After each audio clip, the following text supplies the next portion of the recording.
350 ml dicampur dengan gula cair 7,5 ml, ditambah dengan 2 shot espresso, rasanya top. Wah.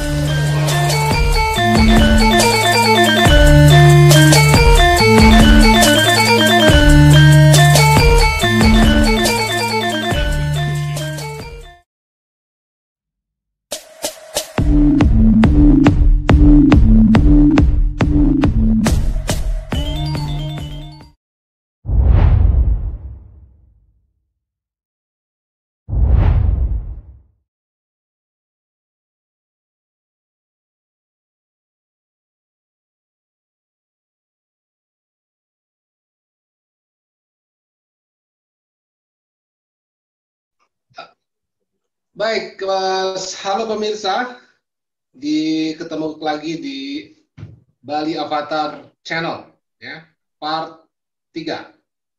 Saya Avatar Den dan ada Avatar Yoda, dan hari ini kita akan membahas sebuah topik yang sangat menarik, ya, yaitu tentang bagaimana tetap kreatif di dalam pandemi ini, terutama khususnya tentang bagaimana minuman-minuman khas dari Bali itu bisa dijadikan sebuah alternatif kegiatan dan juga sebuah alternatif yang juga profitable, ya. Baik, saya akan serahkan kepada Avatar Rai, Yoda Rai, untuk bisa memulai dan menceritakan sedikit tentang apa saja agenda hari ini. Silakan. Oke, halo semua. Jadi hari ini kita kedatangan join collab, ya, bintang tamu teman juga yang terhormat Dr. Iwayan Artana, M Biomed. Nah, ngomong-ngomong, apa itu Biomed? Halo Pak Dokter, cerita sedikit. Halo, Avatar Rai dan Raden. Sambil minum, ya, kopi arak. Kita santai saja, ya, sambil minum kopi dulu, ya. Arak semuanya. Sip. Silakan. Ya, M Biomed itu suatu gelar akademik magister biomedik dari pasca sarjana Universitas Udayana itu. Ya. M Biomed itu ada banyak di dalamnya. Salah satunya adalah yang memperdalam tentang anti-aging. Saya ikutnya di anti-aging. Jadi ceritanya Pak Dokter ini teman SMA satu kelas juga dulu, ya. Beliau ini juga penggiat usaha Kopbi, ya, Kopbi. Boleh cerita nggak Kopbi itu apa, Pak Dokter? Jadi. Terima kasih, Rai. Ini ide Kopbi ini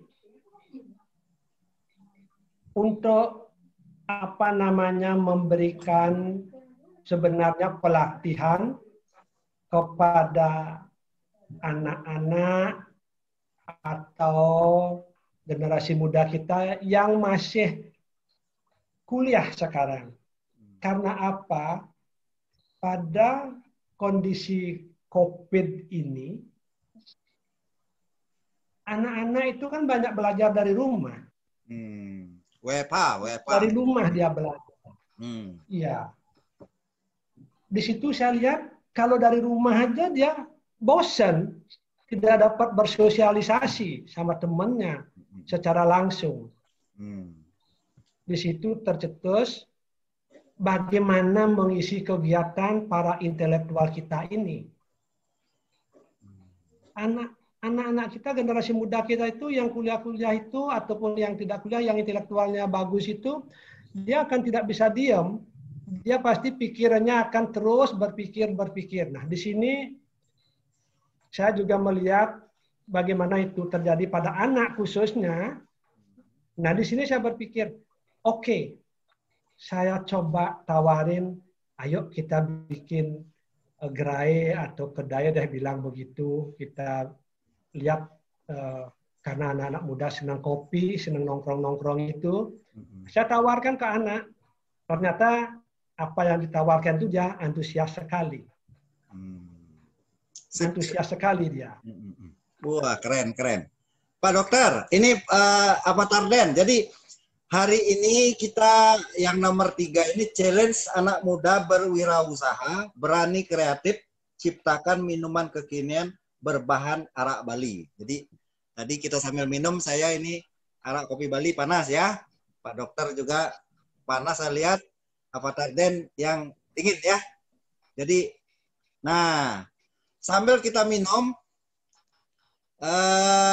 boleh cerita nggak dari mungkin nanti kita kasih waktu berikutnya lagi ke Pak Dokter. Jadi Pak Dokter ini selain ahli anti aging juga beliau membuka lapangan kerja di Kopbi ya. Kopbi nanti kita sambung lagi ceritanya. Tapi sebelum itu ini kita mau bahas sedikit soal Pergub nomor 1 2020 ya.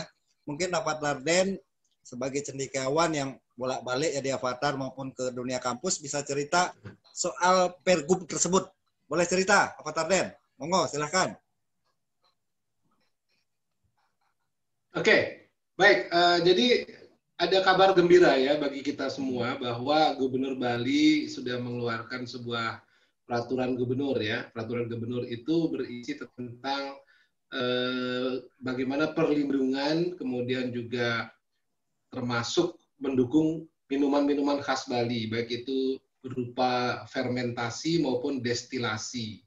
Nah, peraturan gubernur nomor 1 tahun 2020 ini tentu akan menjadi sebuah pendorong ya, sebuah dorongan bagi masyarakat Bali pada umumnya, dan terutama bagi mereka-mereka yang memang memiliki keahlian dalam hal itu. Selama ini kan ada kesan bahwa minuman beralkohol atau katakanlah seperti itu adalah minuman yang larang. Nah, dengan ada grup ini sebuah terobosan juga, sebuah breakthrough ya.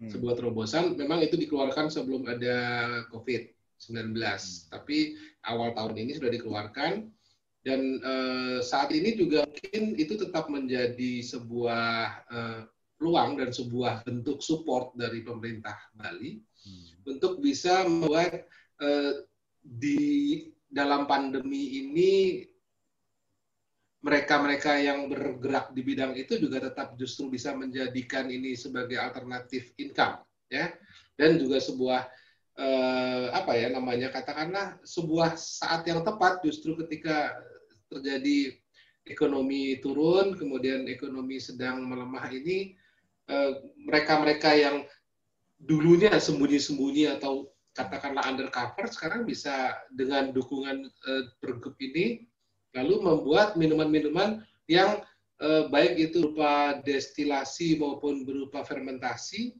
yang sudah diakomodasi dalam peraturan gubernur tadi. Nah, ini menurut saya sebuah bentuk keberpihakan ya, bentuk keberpihakan yang baik dari government, dari authority.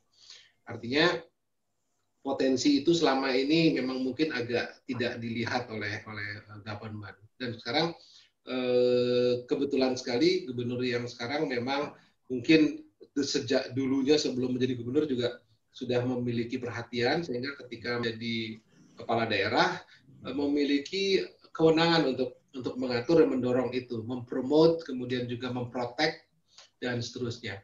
Ini baik ya. Jadi satu, kita mengkonservasi tradisi leluhur ya. Kedua, kita juga membuat sebuah peluang yang secara ekonomi, secara bisnis juga akan memberikan nilai tambah dan juga income kepada masyarakat, terutama di era ketika pandemi ini banyak orang yang harus dirumahkan, banyak harus di PHK dan seterusnya. Jadi seperti itu. Jadi dari pandangan akademisi kita sangat support bahwa gubernur sudah memberikan sebuah payung hukum, sebuah umbrella ya. Jadi kita bisa berkegiatan, berinovasi, berproduksi dengan rasa lebih tenang. Ya, itu sangat penting bagi sebuah iklim dunia usaha. Nah, mudah-mudahan dari awal dari sini nanti minuman Bali akan terkenal di dunia, di seluruh dunia, baik itu tua maupun arak maupun berem dan seterusnya akan menjadi minuman yang terkenal di seluruh dunia dan membawa nama Bali lebih baik lagi. Itu dari sisi perspektif akademis seperti itu, Pak Dokter dan Avatar Yoda. Oke, saya sebelum nanya ke Pak Dokter ini dari sisi medis juga ya, karena beliau juga kebetulan dokter ya, dokter spesialis S3 juga. Jadi maksud saya ini saya sedikit komentarin soal added value. Jadi arak Bali itu kan perception is reality kalau di dunia bisnis itu. Jadi reality itu contoh misalnya ada restoran A, restoran B. Restoran A kita anggap restoran impor, restoran B restoran lokal. Jadi realitinya mungkin sama-sama enak. Si restoran A enak, restoran B enak. Tapi karena yang satu impor, yang satu lokal, tentu harganya yang lokal lebih murah daripada yang impor, betul nggak? Nah sekarang arak Bali dengan anggap minuman alkohol merek asing, misalnya kita sebut aja merek Jack D, kan kesan kita sama-sama beralkohol, betul ya? Jadi yang persepsinya, kebetulan Pergub Gubernur ini keluar, saya ngelihatnya persepsinya kita harus kreatif menciptakan produk-produk kekinian, sehingga persepsi arak yang zaman dulu itu minuman keras, selain untuk acara adat keagamaan, jadi persepsi yang lama bahwa arak itu minuman keras, kadang arak api seperti spiritus. Jadi persepsi ini harus kita rubah. Jadi gimana caranya arak Bali ke depan kelasnya seperti Jack D sampling gitu loh. Nah maksud saya mau minta sharing dari Pak Dokter. Pak Dokter kan dengar ini kebetulan pandemi kondisi hari ini ya, kita nggak bisa buat apa-apa. Kalaupun kita bisa buat apa-apa, ini salah satu edukasinya. Jadi daripada kita nggak berbuat sesuatu, lebih bagus kita belajar saat ini. Nah, Pak Dokter kan bisa melihat ini. Saya dengar arak Bali juga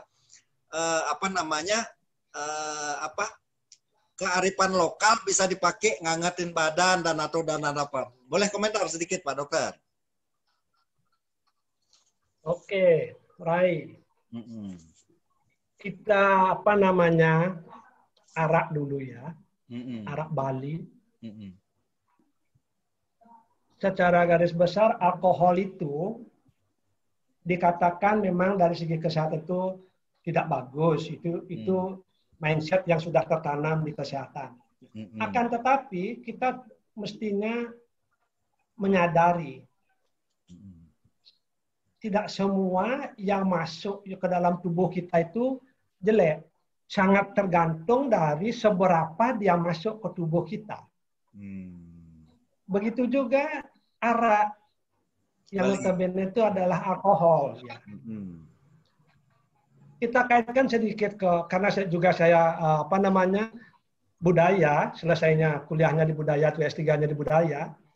Saya sangat tertarik sekali apa yang pernah dikatakan oleh guru-guru kita yang dari budaya itu, kalau meminum arak 1 sloki 1 hari itu sangat bagus untuk menghangatkan tubuh. Itu saya masih ingat. Saya kaitkan dengan kesehatan. Mungkinkah yang 1 sloki ini akan menyebabkan kerusakan di dalam tubuh? Menurut saya itu, kalau diminumnya dia 1 sloki, hanya 1 hari itu 1 sloki itu, saya rasa tidak dia. Biarpun ada suatu teori mengatakan kalau makin tiap hari minum akan tertumpuk. Itu kan baru teori, belum pernah ada ilmiahnya membuktikan begitu. Nah, saya melihat arak Bali ini sangat potensial untuk dikembangkan sebagai minuman. Di mana potensialnya? Karena saya sudah coba arak Bali ini yang sebenarnya 350 ml, hanya 350 ml, dicampur dengan gula cair 7,5 ml, ditambah dengan 2 shot espresso, rasanya top. Wah, kita harus mampir. Nanti saya ke Bali, saya mampir ke Pak Dokter ya. Itu topnya, kita minum kopi dulu ya. Nah, ini sekarang yang mulai bangkit disenangi oleh anak-anak muda. Saya berterima kasih kepada Pak Gubernur seperti dijelaskan oleh Raden tadi itu, bagaimana Bapak Gubernur memperjuangkan minuman lokal itu agar bisa disenangi oleh generasi mudanya, oleh masyarakatnya dulu, terus disenangi oleh tujuan di luar negeri itu juga disenangi, asalkan masih dalam batas-batas tidak mengganggu kesehatan. Daripada dulu itu minum-minum di jalan sampai mabuk-mabukan, sekarang sudah diatur oleh Pak Gubernur, kita berterima kasih sekali. Oke Rai, sekian dulu Rai. Oke. Nah, sebelum saya ke Pak Tarden, mungkin saya sedikit garis bawah gini ya. Jadi challenge anak muda ini membuat mix minuman kekinian, seperti yang saya lihat di media, ada mojito cocktail, ada kopi ara, ada ara iced tea. Ini semacam ke depan mungkin bisa menyaingi semacam Baileys Cafe atau Irish Cafe ya. Jadi wah ini menurut saya keren. Jadi bisa banyak masuk bisnisnya. Kalau saya punya sense of bisnis. Nah, yang saya mau bahas adalah di Bali ini sekarang kan banyak bartender yang mungkin pekerjaannya lagi loadingnya lagi rendah ya. Terus ada juga saya dengar pekerja migran Indonesia yang ex kapal pesiar itu bartendernya kan banyak. Nah, jadi bagus banget ini kalau di Pemda Bali atau Pemda Denpasar atau Pemda Badung atau apapun ya yang otoritas itu beserta pihak swasta ketemu gimana caranya membuat satu acara, jadi kumpulin, kita tes siapa yang kreatif atau adakan lomba dan seterusnya. Ini ceruk pasarnya, niche-nya itu menurut saya luar biasa. Menurut saya loh, saya lihat ada beberapa yang sudah buat YouTube ya, itu komentator anak-anak Jakarta, food blogger gitu, luar biasa ini. Cuman hanya ada di Bali, nggak ada lagi daerah yang punya ini. Sementara yang saya tahu begitu, jadi yang punya pergub segala. Nah, maksud saya gimana Pak Tarden melihat ini ya Pak Tarden, gitu. Oke. Baik, ini menarik sekali. Jadi kita tahu bahwa sebetulnya banyak sekali tenaga kerja yang bergerak di bidang berkaitan dengan minuman ini ya. Mungkin mereka pernah bekerja di luar negeri, mereka juga pernah bekerja di dalam negeri. Terutama dengan pengalaman yang sifatnya internasional global itu sebetulnya competitiveness-nya kita nggak kalah. Apalagi kita dengar bahwa kualitas dari pekerja-pekerja Indonesia, khususnya Bali, di bidang yang terkait dengan ini, baik itu sebagai bartender atau sebagai apa namanya, tapi mereka semua itu memiliki reputasi yang baik. Nah, artinya sekarang mungkin ketika ada momen mereka harus kembali karena situasi, mereka sekarang berada di Indonesia, mungkin beberapa dari mereka juga bingung mau melakukan apa.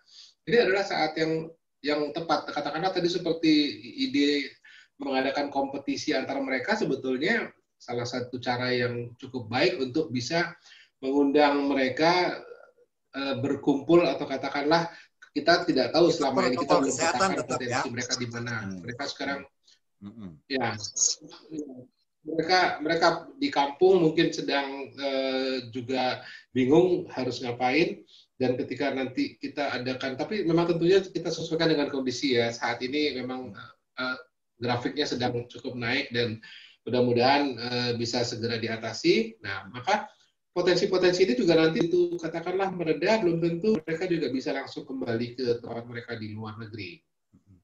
Jadi kita harus membuat potensi-potensi ini juga tidak begitu saja langsung kembali ke sana lagi, tapi kita bisa transfer of knowledge, transfer of experience mereka kepada teman-temannya, kepada masyarakat di sekitarnya, kepada generasi dia, untuk bisa menjadikan apa yang jadi potensi di Bali ini yang sebetulnya kita tidak kalah dibanding daerah-daerah lain, punya minuman khas yang bahkan juga cukup disukai sebetulnya sejauh ini, dan ini bisa dibuat lebih profesional lagi, lebih sistematis lagi, sehingga ilmu mereka, pengalaman mereka itu bisa menjadi sebuah katakanlah informasi yang sangat bernilai dan menjadikan anak-anak muda di Bali melihat ada satu hal baru, ada potensi baru yang bisa mereka lakukan, dan juga berefek terhadap financial, berefek terhadap bisnis juga ya. Jadi saya pikir sebagai pengamat sosial saya melihat ini potensi yang bagus. Dan keberadaan mereka itu mumpung ya katakanlah sekarang ada keadaan membuat mereka terpaksa pulang, ini bisa kita manfaatkan dengan baik sebelum mereka nanti mungkin juga harus akhirnya kembali lagi ke tempat masing-masing di sana kalau ada peluang lagi. Tapi saat ini ketika ada pandemi, ketika segala sesuatunya sedang di restart, di reset lagi, ini adalah peluang bagus di Bali disupport oleh ada payung hukumnya. Ini mudah-mudahan bisa menjadi awal yang baik untuk berkembangnya minuman khas Bali, destilasi dan fermentasi. Gitu Pak Dokter dan Pak Alfatar. Yoda. Oke, sebelum kita ke Pak Dokter, Pak Businessman ya. Jadi ini kan ada pemain ini sekarang yang sudah jalan Medtech yang sebenarnya belum kita adakan satu testing formula yang terbaik, yang paling laku yang mana belum ya. Jadi sementara saya lihat di YouTube ini ada orang jualan pinggir jalan, katakanlah kaki lima modern gitu. Satu lagi Pak Dokter ada KP kelas menengah ya kayak Cap B gitu. Ini kan produk lokal juga. Nah, maksud saya bisa tiru yang kelas menengah seperti Pak Dokter ini seperti yang dilakukan Pia Legong ya. Pia Legong itu kan dia melakukan konsep guerrilla konsep. Jadi orang membeli itu dibatasin. Jadi sometimes kalau produk ini laku di Pak Dokter coba lakukan konsep ini di Bali. Jadi membeli itu kita batasin misalnya maksimum berapa. Itu akan menaikkan image dia soal ini gitu seperti Pia Legong. Pia Legong itu borong banyak nggak boleh loh. Dan dia nggak buka cabang di mana-mana. Jadi itu strategi marketing yang mungkin bisa dilakukan selain teman-teman yang jualan di pinggir jalan. Sebut merek ya. Ini kalau menurut Pak Dokter, Kengken kira-kira seperti apa strateginya ke depan? Anggaplah sudah punya formula minuman, anggap laku gitu. Seperti apa rencananya? Boleh cerita sedikit nggak? Mas, makasih ya. Oke, kita untuk perencanaan ke depan itu seperti dikatakan tadi, Pia Legong itu punya ciri khas bagaimana dia memegang customer-nya dengan jalan membatasi pembeli. Itu sebenarnya bagus sekali, sangat tertarik. Tetapi kita harus tetap mengukur membawa ke wahana usaha kita. Siapa pangsa pasar kita gitu. Kalau kita hanya mesti diukur dulu. ambil, ya segmentasinya harus diukur. Kalau sama dengan segmentasinya sama dengan Pia Legong, kita bisa tiru mentah-mentah begitu. Nah, tetapi cara begitu bagus sekali juga untuk menjaga image bahwa kita ini bisnis bukan mengejar keuntungan terus tanpa memperhatikan kualitas. Saya ke depannya tetap saya berpatokan pada 4 itu. Tempat, price, service, dan apa lagi satu itu saya tetap ke pelayanan dan produk yang nanti disukai produk di situ. Di situ dua itu saya pegang dulu, produk dan pelayanan. Jangan lupa pada zaman COVID ini price yang memegang. Betul. Nah, anggap aja ini uji testing Pak Dokter, uji testing ke teman-teman. Jadi lebih murah, lebih bagus, apalagi Bali sementara mau diketatin lagi. Jadi sambil minum semacam minum jamu, sambil tes ini laku nggak gitu, seperti itu barangkali produk unggulannya ya. Ya itu. Nah, lagi saya sambung lagi sedikit. Siapa yang tidak ingin enak, murah? Zaman COVID, dia bisa merasakan ya gas tipis-tipis lah gitu loh. Kita jangan terlalu imbitnya mahal gitu, enak mahal bukan. Betul. Kita lihat pangsa pasar gas tipis, harga tipis tapi enak. Makanya kita bagaimana menjaga keseimbangan antara biaya produksi dengan seberapa kita maunya mendapat untung. Itu tetap. Kendali mutu dan kendali biaya tetap saya pegang, tetap saya kendalikan. Ya. Biarpun anak yang mengelola itu pingin harus cepat-cepat gini nanti kerebut, tidak, jangan. kita landai, ningkatnya sedikit. Kita lihat pangsa pasar kita zaman COVID ini, anak-anak muda juga berisi keinginannya minum kopi, kita menyediakan, anak muda tidak merasa kecewa, tidak merasa mahal. Oke, itu yang saya ingin jalankan nanti. Oke, kalau saya... Nah, kita malu. Lu 6 sia. Sip. Jadi buat teman-teman ini pemirsa yang dimanapun berada, terutama yang di Bali ya, kondisi pandemi ini memaksa gubernur memperketat lagi sistem keamanan. Jadi dalam kondisi seperti ini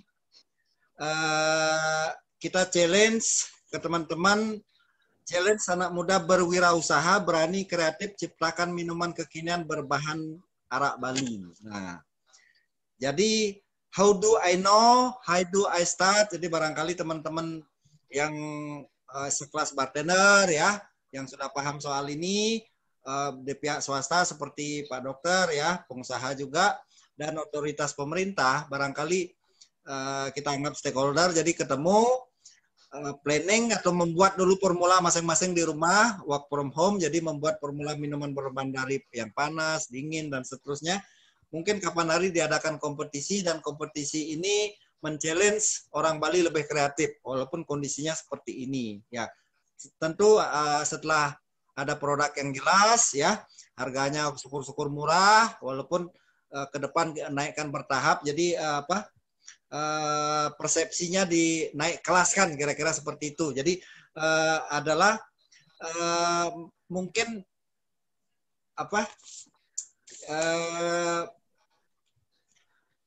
Pak, yang tadi saya ke Pak Tarden ya. Kira-kira seperti apa, Pak Tarden? Nah. Oke, baik. Jadi menarik ya bahas hari ini. Pak Dokter tadi sudah menyampaikan bahwa sebagai orang medis, orang kedokteran yang juga bisa melihat, mengetahui, dan juga membaca berbagai literatur tentang efek kesehatan dari minuman-minuman ini, dan juga ternyata sekarang juga sedang ada sebuah support yang cukup dan memadai dari pemerintahan, dari gubernur. Maka ini menjadi sebuah momen yang sangat baik menurut hemat saya untuk bisa kita segera menjadikan ini sebagai sesuatu yang tidak hanya sekedar sambil lalu, tetapi menjadi sebuah bidang yang perlu kita perhatikan dengan ini ya, dengan cukup intens ya. Karena apa? Potensinya cukup tinggi, dan ini menjadi sebuah menambah khasan Bali lagi yang selama ini memang sudah terpopuler di seluruh dunia. Ini menjadi nilai ya tambahan lagi, ada item baru yang selama ini mungkin sekedar menjadi salah satu alternatif atau opsional sifatnya. Nanti ketika dia sudah dibuat lebih secara massal, sistematis, dan juga berproduksi dengan profesional, maka ini menjadi salah satu daya tarik yang bisa kita berani adu dengan destinasi-destinasi wisata di dunia ya. Nah, jadi saya melihat satu itu. Kedua, saya juga ingin mungkin bertanya pada Pak Dokter ya. Pak Dokter mungkin perlu dijelaskan kepada teman-teman kita, karena channel ini bukan hanya sekedar membahas tentang Bali, tapi juga kita buka untuk semua teman-teman se-Indonesia, bahkan mungkin di luar Indonesia, bahwa ini sesuatu yang pantas untuk kita diskusikan, pantas kita tindak lanjuti. Nah, Pak Dokter mungkin bisa menjelaskan nanti tentang, di peraturan gubernur sendiri kan sudah disebutkan bahwa dalam perbendaharaan minuman di Bali itu yang melalui proses fermentasi dan destilasi, ada beberapa minuman yang secara eksplisit disebutkan di peraturan tersebut, misalnya seperti ada tua, ada arak, ada brem, dan seterusnya. Ini bisa dibedakan, bisa disampaikan Pak Dokter kepada pemirsa Bali Avatar Channel ini tentang sebetulnya perbedaannya apa? Karena orang Bali kita sudah tahu semua ya, tapi ini karena teman-teman yang nonton juga dari seluruh Indonesia dan juga mungkin luar Indonesia, bisa dijelaskan sedikit apa sih sebetulnya bedanya, sehingga mereka makin tertarik lagi untuk mengetahui lebih dalam. Silakan Pak Dokter. Terima kasih. Raden dan Avatar Joda, seperti yang disampaikan oleh Raden tadi itu, Bapak Gubernur kita sudah melegalkan minuman-minuman khas Bali, yang salah satunya adalah arak, tua ataupun brem dan yang lainnya itu ya. Sepengetahuan saya itu, arak itu bukannya diambil langsung dari sumbernya, dari pohon nira atau dari pohon kelapa itu. Arak itu kan merupakan suatu didestilasi dulu dari bahan-bahan mentahnya itu. Nah, kalau tua itu bisa juga didestilasi, dia akan menghasilkan arak. Tua itu dari naud, dan kalau dari pohon kelapa juga bisa didestilasi menghasilkan arak ini. Artinya apa? Arak itu merupakan suatu hasil olahan dari tua ataupun tua dari enau dan tua dari pohon kelapa itu menghasilkan araknya di destilasi itu. Kalau kita lihat destilasinya itu, arak itu sepengetahuan saya itu memang kandung alkoholnya pasti lebih tinggi daripada tua. Ya. Dilihat dari prosesnya itu dia menjadi dimurnikan lagi, dia akan menghasilkan itu alkoholnya lebih tinggi. Yang sudah didestilasi inilah yang kita tonjolkan bagaimana prosesnya itu bisa menghasilkan arak itu. Hasilnya ini arak ini kita gunakan, kita perkenalkan ke luar. Kalau tuanya itu, khususnya saya 13 tahun di Karangasem, itu tua itu terkenal sekali di sana. Jangankan kita sebagai masyarakat Bali, turis pun di Candi Daso itu ikut menggenyekkan dengan minum tua gitu. Bukan araknya dipakai menggenyekkan, di sana lebih banyak tapi tuanya. Gitu. Nah, kesan bersihnya itu ada di arak. Makanya kita ke sana. Kesan bersihnya ada di arak. Kalau tua itu coba lihat arak itu, tua itu buihnya itu masih kan. Buihnya itu masih, botolnya juga masih. Pokoknya masih ya kelihatan ada, menurut kesehatan itu kelihatannya kotor itu. Itu yang kalau dipakai ke minuman itu, dicampur dipakai di kopi itu sepertinya tidak mengena tua itu, yang mengena itu araknya yang mengena. Oke, sekian aja dari saya. Oke. Silakan. Menarik sekali ya. Kalau satu lagi ada yang menarik, atau satu lagi ada yang menarik Pak Dokter dan Avatar Yoda. Jadi kalau misalnya ini pertanyaan dari teman-teman juga nih mungkin. Dari 3 minuman itu yang paling keras alkoholnya yang mana gitu? Pertanyaan awam, tapi juga sangat penuh curiosity, penuh keingintahuan. Dari 3 itu mana yang paling tinggi alkoholnya atau kisaran alkoholnya di range berapa? Lalu kemudian manfaat masing-masing secara medis, secara ilmiah, ilmu kesehatan. Karena kita tahu bahwa alkohol sampai batas tertentu malah menyehatkan. Bahkan misalnya 1 sloki sehari dan seperti itu bisa menyehatkan. Tapi kalau terlalu banyak, tentu kita juga sudah tahu efek buruknya banyak. Nah, intinya bahwa dari 3 jenis ini, mungkin yang kita sebutkan saja 3 jenis ini dulu yang utama, itu mana yang paling tinggi tingkat alkoholnya, Pak Dokter, dan kemudian mana yang paling berpotensi untuk katakanlah seperti Pak Gubernur pernah mengkonstatir bahwa ini bisa menjadi salah satu alternatif obat untuk COVID-19 gitu ya. Nah ini mungkin menarik sedikit dijelaskan nanti sebelum kita lanjut ke hal-hal yang sifatnya komersial dan sosial lagi. Bagaimana Pak Dokter? Terima kasih. Pengetahuan saya itu seperti diceritakan tadi, arak itu merupakan suatu hasil daripada proses pengolahan bahan mentah dari tua itu. Saya tidak tahu persisnya berapa kandungan araknya, tergantung juga dari bahan dasarnya dan prosesnya itu. Menurut saya tuh arak memang lebih tinggi kandungan alkoholnya.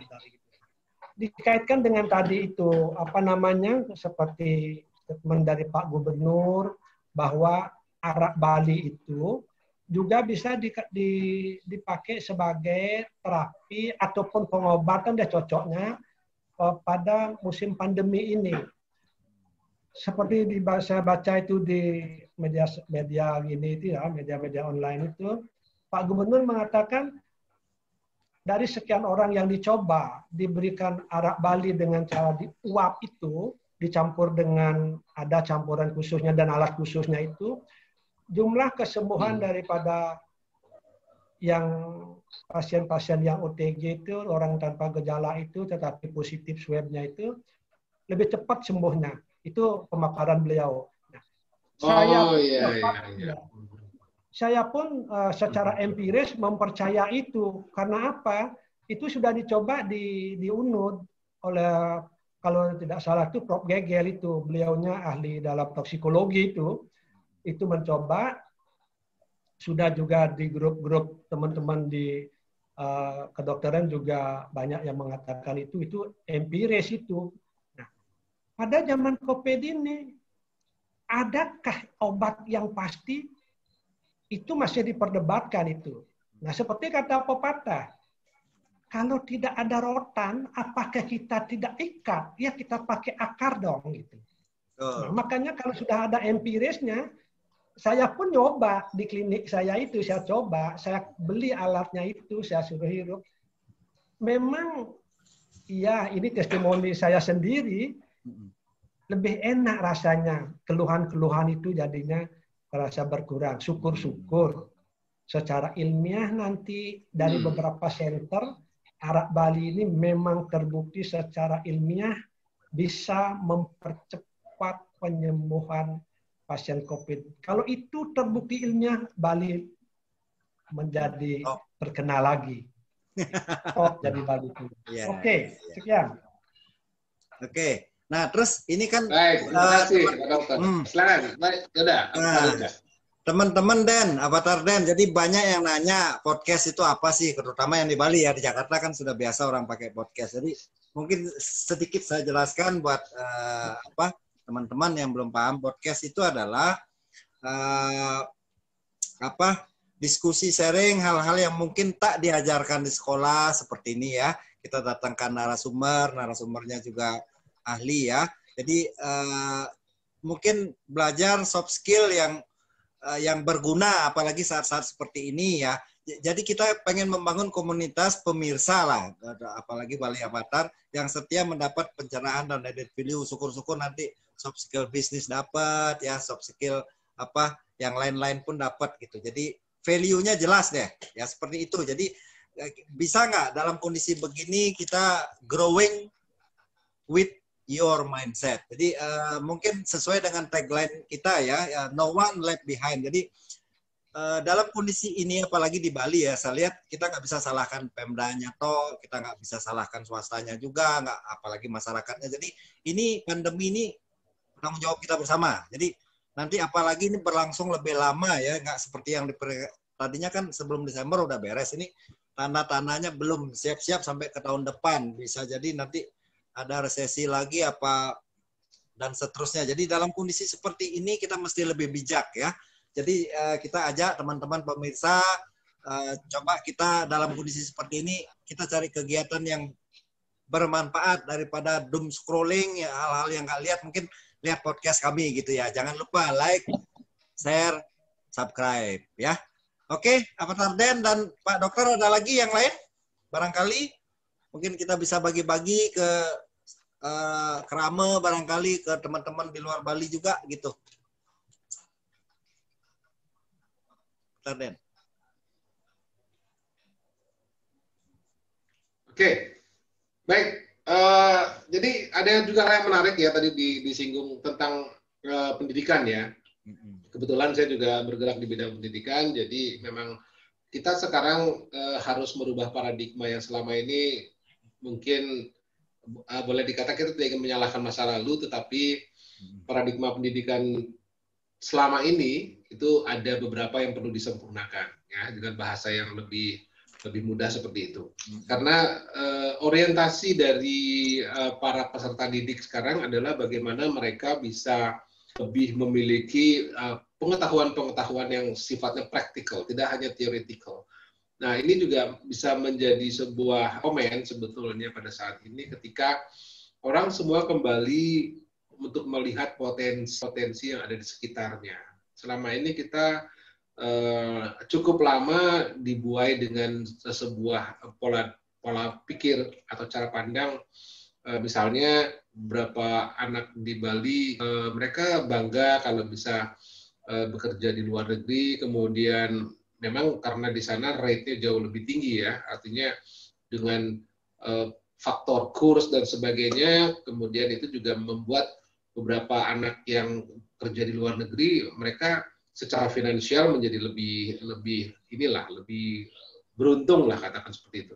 Nah, sekarang ketika mereka harus kembali ke Indonesia, kembali ke Bali, kemudian dunia juga mengalami sebuah proses seperti ini yang kita tahu semua, maka ini juga mudah-mudahan kita bisa memulai sebuah proses pendidikan, terutama dari kurikulum ya, dan juga orientasi. Selama ini hal-hal yang sifatnya vokasional sebelumnya kurang diperhatikan, tetapi dalam pemerintahan sekarang ini syukurlah baik presiden kita maupun jajaran-jajaran di pemerintahan paradigmanya sudah mulai semakin menghargai tentang pengetahuan-pengetahuan yang sifatnya vokasional, yang sifatnya lebih praktikal dan bisa lebih memberi dampak langsung kepada lingkungannya, baik itu berupa pekerjaan yang lebih jelas dan profesi-profesi baru yang mungkin tidak terbayang. Seiring dengan disruption era yang kemarin-kemarin juga mulai kita rasakan, tapi kemudian ditambah lagi dengan pandemi ini, sedangkan Menteri Mendikbud juga kebetulan orang muda yang mereka mencanangkan tentang Merdeka Belajar, kampus Merdeka, itu sebetulnya sebelum pandemi juga sudah mulai ada arah-arah menuju situ, tapi kemudian seakan-akan ini seperti misalnya pendidikan jarak jauh. Selama ini pendidikan jarak jauh adalah sebuah program studi yang harus mendapatkan izin. Nah, sekarang mau punya izin atau tidak punya izin, semua kampus akhirnya melakukan pembelajaran jarak jauh. Ini kan sebuah hal force majeure, keterpaksaan yang juga harus kita ambil hikmah positifnya. Nah, mudah-mudahan semua kejadian ini menjadi juga, terutama dalam konteks minuman-minuman khas Bali ini bisa menjadi sebuah starting point, sebuah titik berangkat, sebuah entry point yang bisa membuat minuman khas Bali ini menjadi tuan rumah di negeri sendiri, bahkan dia bisa dikenal di seluruh dunia sebagai salah satu kekhasan Bali yang melengkapi, menyempurnakan, menambah pesona dari Bali yang memang sudah bagus ini. Dan di sisi lain dampaknya secara ekonomi, secara bisnis juga membuat masyarakat bisa menjadikan ini salah satu opsi, salah satu pilihan dari kegiatan dan bisnis yang mereka lakukan, sehingga juga memiliki dampak ekonomi bagi masyarakat. Nah, itu mungkin yang perlu ditambahkan. Jadi terkait dengan pendidikan kita harus mulai juga memperkenalkan, mengintroduce ini, bahwa ini adalah kekayaan khasanah budaya kita yang memang juga harus diangkat, diprotek, kemudian dijadikan sesuatu yang dipromot agar menjadi titik optimal dan titik maksimalnya. Itu menurut saya, Pak Dokter dan Pak Aryoda. Ya, jadi Pak Dokter ya, yang sekaligus pengusaha, jangan lupa buat teman-teman di Bali, barangkali jangan lupa mampir ke kopinya Pak Dokter ya. Nanti closing statement-nya Pak Dokter, barangkali apa? Ya.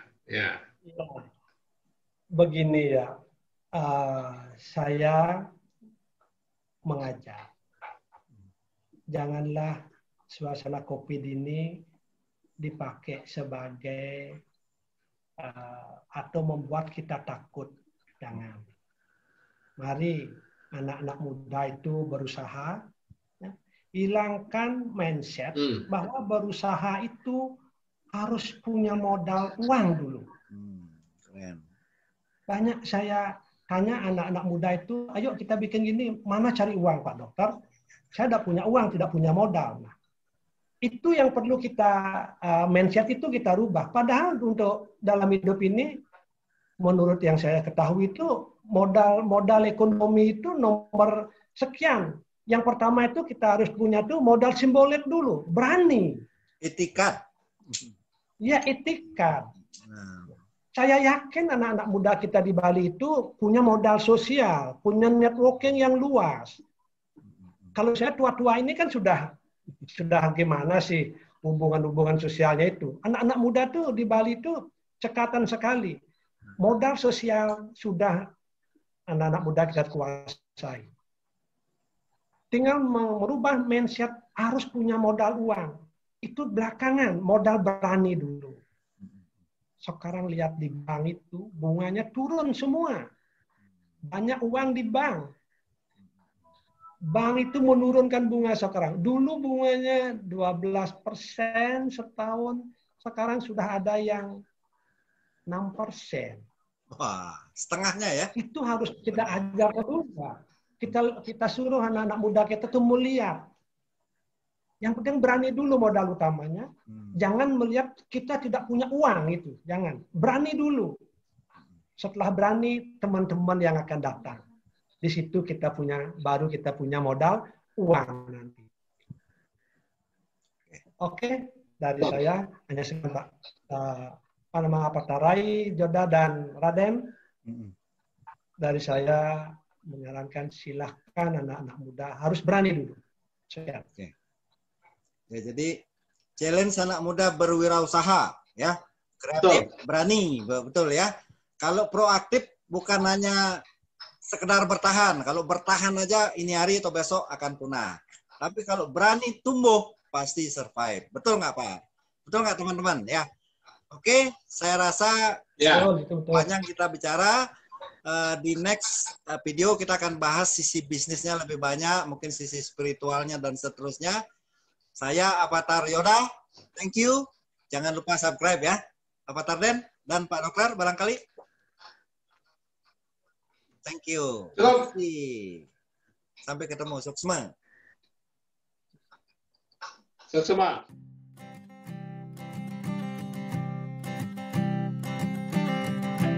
I keep a photograph in which we were in love, caught in your eyes, waiting for the sunrise. I barely even knew who you were. What did you do? I didn't care, 'cause you were perfect, I swear.